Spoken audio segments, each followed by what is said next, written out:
Oh boy, that sure was a rush yesterday, wasn't it? So, as some of you may know, yesterday during the Persona 5 stream Atlas was doing on Nico, I did my own stream, giving translation to what was happening on the stream, along with my own initial impressions. Needless to say though, I was not exactly calm and rational during that stream. Hype happens to the best of us.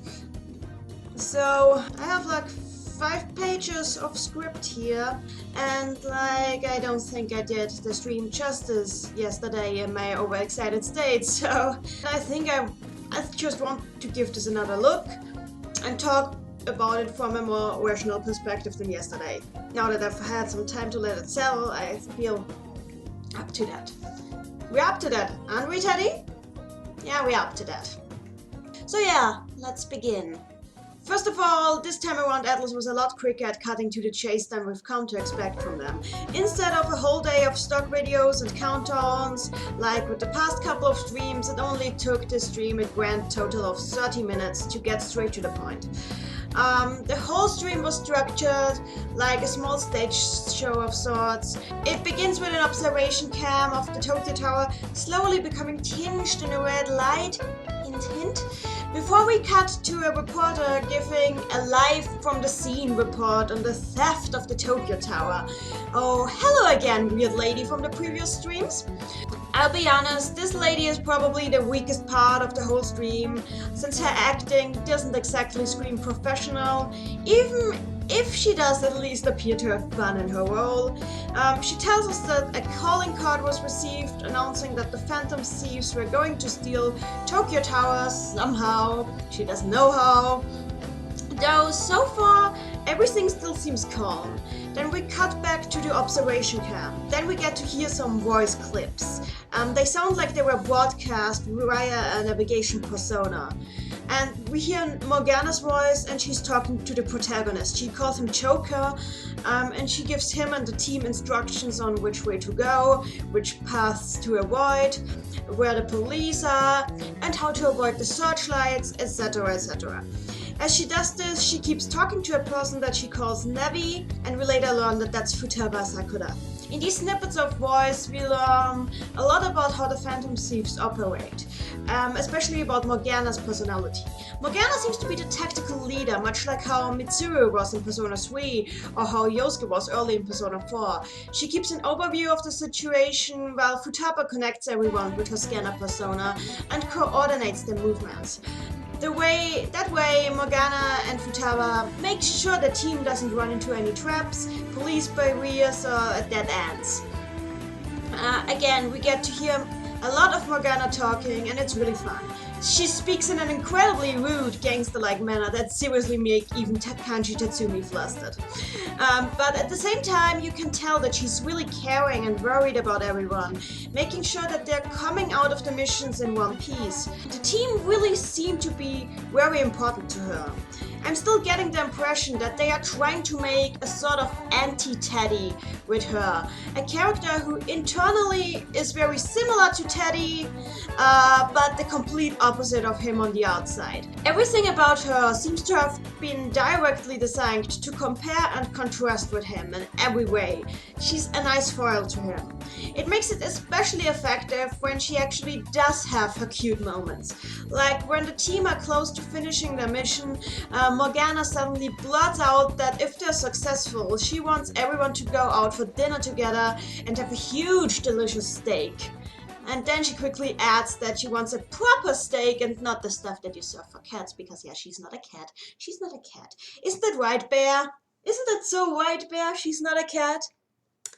You can see what I'm talking about, right? She's the total opposite of this guy. It's really super cute, and I can't wait to see how Morgana interacts with everyone in-game. Just like how Teddy was always trying way too hard to be cute, trying to hide his not-so-cute moments, Morgana seems to be trying way too hard to be serious, desperately trying to hide her cute moments away. So yeah, it should be really fun to see how that character plays out. Anyway, the stream continues with the lights on the tower going out, a police team coming in and trying to catch the team, The reporter and the police having no idea what's going on, and finally a broadcast starting with the protagonist talking in a super smooth voice like the sexy bastard that he is, saying that they are going to borrow the power of the tower to relay a message to us. Now the Tokyo Tower is a TV and radio broadcast station for those who don't know. So at this point it becomes pretty clear that what they meant by taking Tokyo Tower in the announcement was that they were going to hijack it to broadcast something across Japan. At this point we're finally treated to the latest trailer and oh my god, that trailer! I got goosebumps. I always get goosebumps seeing the new Persona trailers, but that one it was just so exciting to see it. It starts with a very familiar scene from the previous trailers, with the protagonist caught by the investigators and interrogated and asked since when he's known about the other world and if what he says is really all true. The investigators are pretty harsh here, threatening to end him if he doesn't cooperate, so I feel he's a high-profile criminal at that point. Likewise, the way that the investigators directly refer to supernatural events while talking to him has me believing that these people are probably not regular police like the one in Persona 4, and I think that they know that he's a Persona user, which leads me to believe that the branch of the police taking care of this case are probably the shadow operatives. That would be awesome for continuity, because, well, we know that the shadow operatives exist. You have to keep in mind that the shadow operatives are a large organization, so no, this does not mean that Mitsuru and Co. will have an appearance, not at all. But that's not what I'm hoping for either.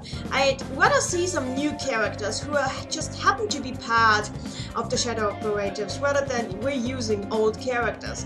That said, I really hope that there are rival Persona users who happen to be shadow operatives in this game, since it really be emotionally intense for the player, especially for players who've played Persona 3, to be forced to see an organization that was founded by Mitsuru Kirijo as the villains in this game, simply because we're now looking at them from a viewpoint of different characters. It would really be a great way of playing with some otherwise rather black and white structures in the player's understanding of the game's universe. We then see some gameplay and god, it's gorgeous. I've said it before and I'll say it again. The dungeon design in this looks vastly superior to the otherwise mediocre to meh dungeons the series has always tended to have since the very beginning, so I'm really glad that they're finally improving on that. Persona Q was a great step in the right direction, and it seems that they keep going that way, and it's amazing. We also get to see a bunch of boss enemies, and as before, they all appear to be corrupted, powerful humans possessed by demons, who became one with these demons in the process. One of them even appears to be a teacher at the protagonist's school. I'm getting some serious Principal Hanya and King Moran vibes off that guy. It will be a pleasure to beat him up.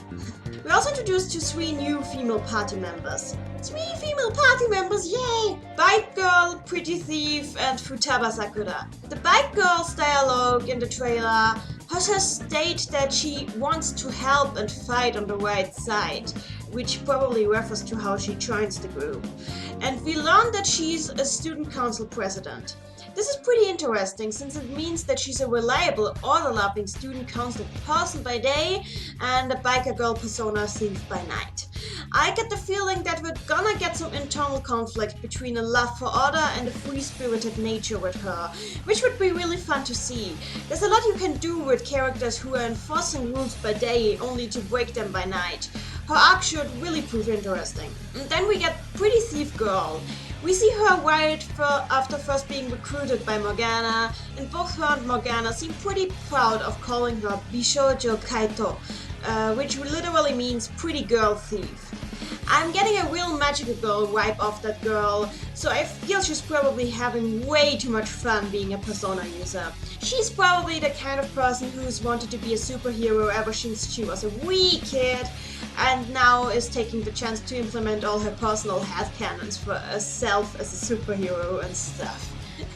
Likewise, we're getting to hear Futaba Sakura's voice for the first time, and yes, her name is Futaba. It's you can see it on the status screen for her persona, and it's also said in the trailer one time, actually 2 times, I think.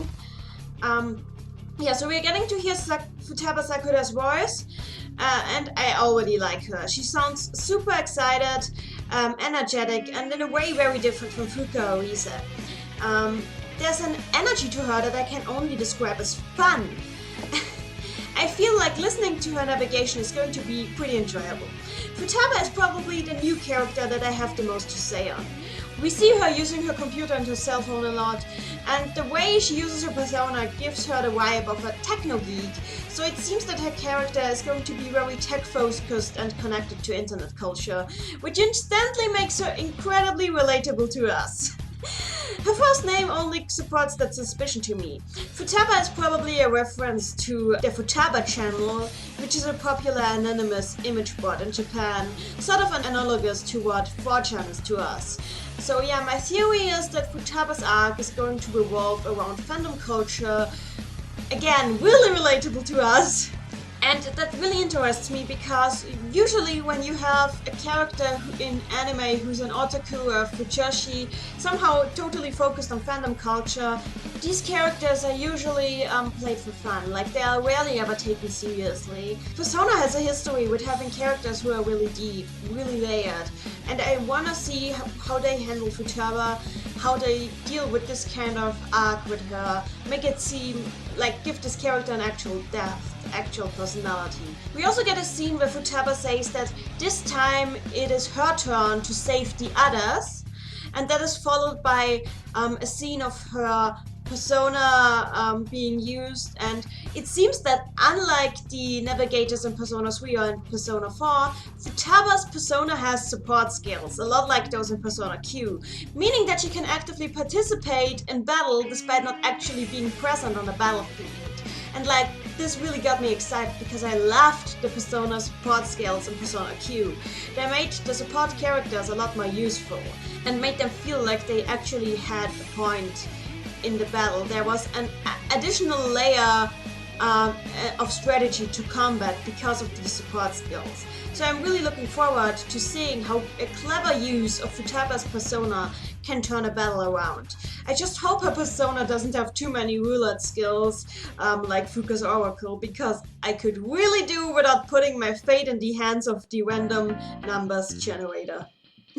Talking of her persona, we saw its status screen really briefly, I mentioned it before. On that status screen we can read that the persona's name is Necronomicon, it's shaped like an UFO, and its arcana is Hermit. I immediately felt reminded of Chin Shirato from Persona 3 when I saw her persona, and her arcana, because like, Hermit. And I think that she might be somewhat of a female version of Chin in a lot of aspects, possibly including being a hacker. Necronomicon even looks kind of like Moros. The name of the persona fascinates me as well. Its name is a powerful book of evil magic from H.P. Lovecraft's lore, making Futaba the only persona user in the series so far with a persona based on an inanimate object. Well, there have been some personas that were based on statues and dolls, but this is like the first time we have an inanimate object that's not even humanoid in any way. And this makes like Persona 5 also the first Persona game to use Lovecraftian lore ever since Persona 2. Persona 2 was the last game that did that, so it kind of makes me wonder if Nyarlathotep and Philemon are gonna have a mention too. And well, I can dream. Given how the initial personas reference their owner's outside personality, it's also interesting to see what Necronomicon as a persona means for Futaba herself. If a persona is like an evil grimoire of evil magic, does that mean that's how she appears to people around her, like a walking encyclopedia of creepy stuff? Because that certainly tie in with my theory of her being a hardcore otaku. Just saying. By the way, Futaba looks incredibly badass when she's riding on Necronomicon. That was a very important information to give. Talking about Persona 2, it seems that nuclear damage is back, along with 2 different types of physical damage. And don't ask me what that's really saying as though. One guess I've heard is that it's gravity damage, but don't quote me on that. It seems like the battle system is going to be a lot more complex at any rate than it was in Persona 4. Oh boy. We also get a lot of scenes of the characters just casually hanging out together, so I'm glad to see that that's still a thing too.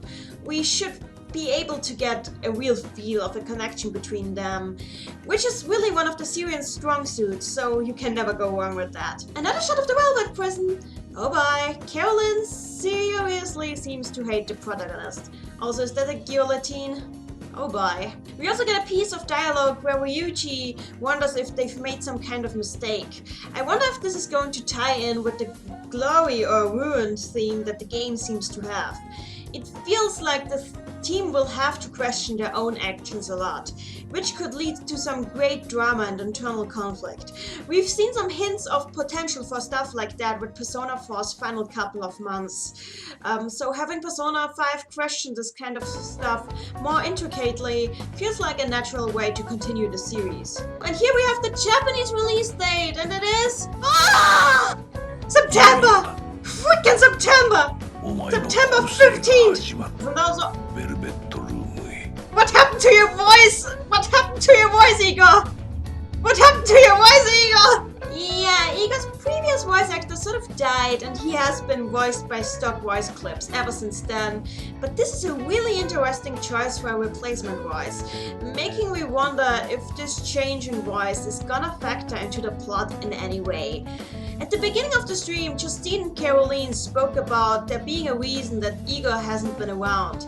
So it's possible that something about Igor has changed deeply, and his voice reflects that. It may have something to do with his purpose of finding meaning in his own existence as a doll created by Philemon, like everyone in the Velvet Room is supposed to find the meaning of their own existence. And like with Igor, this has always been alluded to ever since Persona 1, but the games have never really followed up on that until now, so maybe they're doing something with that finally. I mean, it's a great opportunity to do that.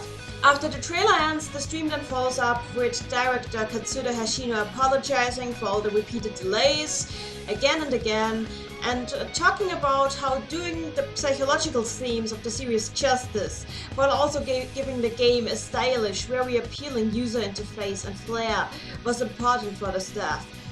He also mentions that they tried to make a game that they themselves would love to play.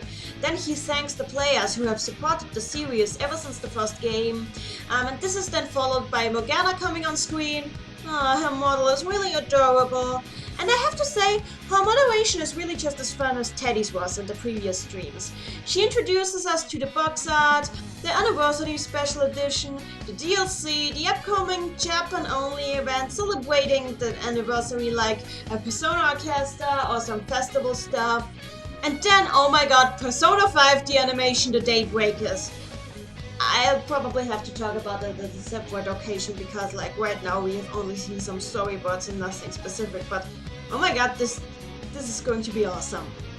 And it's coming out in September too, the same month as the actual game, so...